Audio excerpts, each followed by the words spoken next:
এই ব্রিজটা আঙ্গরে সবসময় দরকার। ব্রিজটা ভাঙার কারণে যে বাচ্চারা স্কুলে যাওয়ার পাইতেছে না, আমরা হাট বাজারে যাইতে পারছি না, যাওয়া কষ্ট।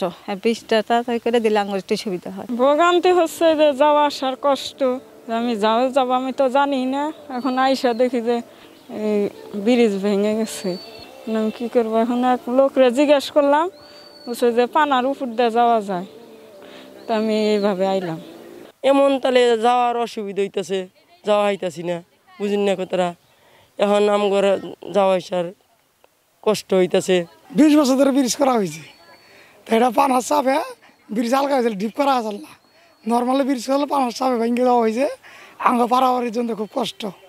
আমরা চাইতেছি না বিলডগা, মজুদপুর, গোলাবাড়ি, জামতল, সোনাডা, নবগ্রাম বিভিন্ন জায়গার মানুষ পার হয়, আঙ্গ খুব কষ্ট হয়।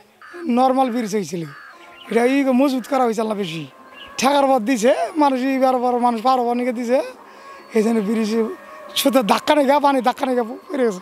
এই ব্রিজটা আমাদের ছিল এই বনমালী বিল্লগা জামতল মজিদপুরের মূল কেন্দ্র ছিল ব্রিজটা। এই ব্রিজটা ভাঙার কারণে আমাদের এলাকার জনগণের খুব অসুবিধা হয়েছে। মাননীয় প্রধানমন্ত্রীর কাছে আবেদন, এই ব্রিজটা যে ভেঙে গেছে এটা যেন তাড়াতাড়ি করে যেন যে কোনো একটা ফয়সালা দেন।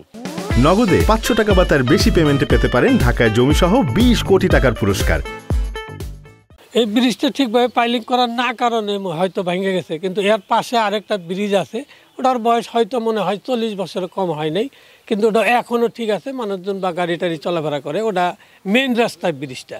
আমাদের জামতল পশ্চিম পাড়া, পূর্ব পাড়া এবং গোলাবাড়ির লোক সম্পূর্ণ এই হামনগর ইউনিয়নের লোক এই দিক দিয়েই পারাপার হয়, এবং এই ব্রিজ ভাঙ্গাতে আমাদের এমন দুর্ভিক্ষ যে যাতায়াতের খুবই সমস্যা। প্রায় 18-20 বছর আগে একটি ব্রিজ ওইখানে করা হয়েছিল।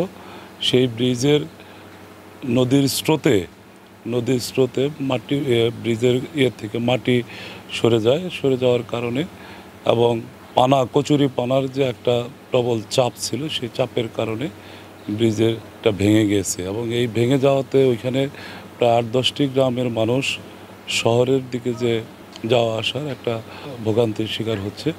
আমি ইতিমধ্যেই উপজেলা প্রকৌশলী অফিসারের সাথে কথা বলেছি, তারা আমাদেরকে আশ্বস্ত করেছেন যে খুব তাড়াতাড়ি ঊর্ধ্বতন কর্তৃপক্ষের সাথে পরামর্শক্রমে এখানে আরও একটি ব্রিজ অথবা পাশে আরও কোনো ব্রিজ বা যাওয়া আসার জন্য মানুষের দুর্ভোগ কমানোর জন্য বিকল্প একটা অতি তাড়াতাড়ি ব্যবস্থা ওনারা করে দেবে। যেহেতু সামনে ঈদ আসতেছে, ঈদের আগেই যাতে আমরা তাদেরকে এই দুর্ভোগ থেকে লাঘব করতে পারি এবং ঈদের উৎসবটাকে যেন আমরা নষ্ট না হয়, সেজন্য আমরা ইতিমধ্যেই উপজেলা নির্বাহী অফিসার, উপজেলা প্রকৌশলীর সাথে কথা হয়েছে, তারা খুব দ্রুতই এইটার ব্যবস্থা করে দেবে।